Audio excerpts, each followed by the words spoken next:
Hello mathematician, कैसे हैं आप सभी लोग। यूपी टीजीटी परीक्षा 3 और 4 जून को होने जा रही है। 125 प्रश्न नंबर आएंगे और जो कि 500 नंबर हैं और आपके पास है सिर्फ आखिरी के कुछ दिन।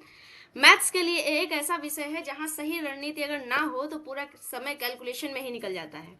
तो आज हम बात करेंगे कि गणित में इन अंतिम दिनों में आप किस टॉपिक को पक्का करना है और किसको टच भी नहीं करना है, उस पर हम चर्चा करेंगे। रणनीति जानने से पहले एक बात दिमाग में बैठा लीजिए कि इस परीक्षा में कोई निगेटिव मार्किंग नहीं है। तो आपको पूरे 125 सवाल हल करने हैं, लेकिन समय सिर्फ आपके पास 120 मिनट का है, जो कि आपको 2 घंटे का समय मिलेगा। यानी एक सवाल के लिए 1 मिनट से भी कम समय है। तो आप लोग इसलिए इस यहाँ ज्ञान से ज़्यादा स्पीड और टाइम मैनेजमेंट का ध्यान दे, काम आएगा, उसको उस पर ध्यान दें। जैसे मॉक टेस्ट सॉल्व करें आप लोग। अब बात करते हैं उन चैप्टर्स की जो आपको सिलेक्शन दिलाएंगे और जिन पर आपको पूरा फोकस करना है।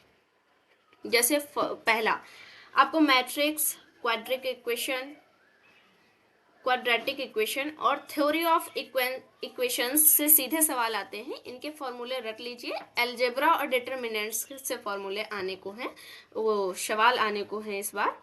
ट्रिग्नोमेट्री से क्वेश्चंस आएंगे, हाइट एंड डिस्टेंस है ना, इनवर्स ट्रिग्नोमेट्री के फंक्शन से सवाल आएंगे, तो उसको आपको रिवाइज करना है। कैलकुलस को सॉल्व करना है, कैलकुलस रिवाइज करना है ना। ट्रिक्स इनकी ज़्यादा आपको इम्पोर्टेंट ट्रिक्स आप लोग देख लीजिएगा, और ट्रिक्स से ही सवाल लगाना तो आपका टाइम मैनेजमेंट उसका क्लियर रहेगा।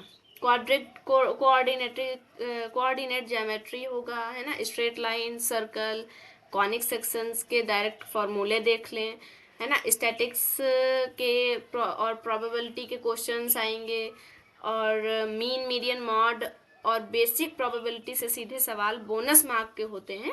तो इन्हें बिल्कुल नहीं छोड़ना है आपको, इनके फॉर्मूले जरूर तैयार कर लीजिएगा, है ना। अब बात करते हैं कि परीक्षा में बैठते समय और अभी पढ़ते समय क्या छोड़ना है।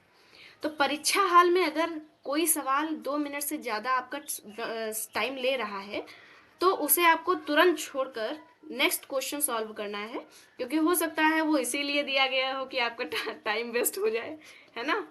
तो आखिरी समय में रियल एनालिसिस के कठिन कॉन्सेप्ट में उलझने के बजाय डायरेक्ट फॉर्मूला बेस्ड चैप्टर्स पर ध्यान दें आप लोग।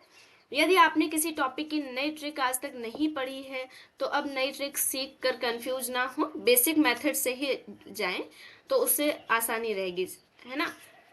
आखिरी टिप क्या है आप लोगों के लिए, तो घर पर ओएमआर सीट लेकर कम से कम 2 मॉक टेस्ट टाइमर लगाकर सॉल्व करें। बिना कैलकुलेटर के हाथ से कैलकुलेशन करने की आदत डालें।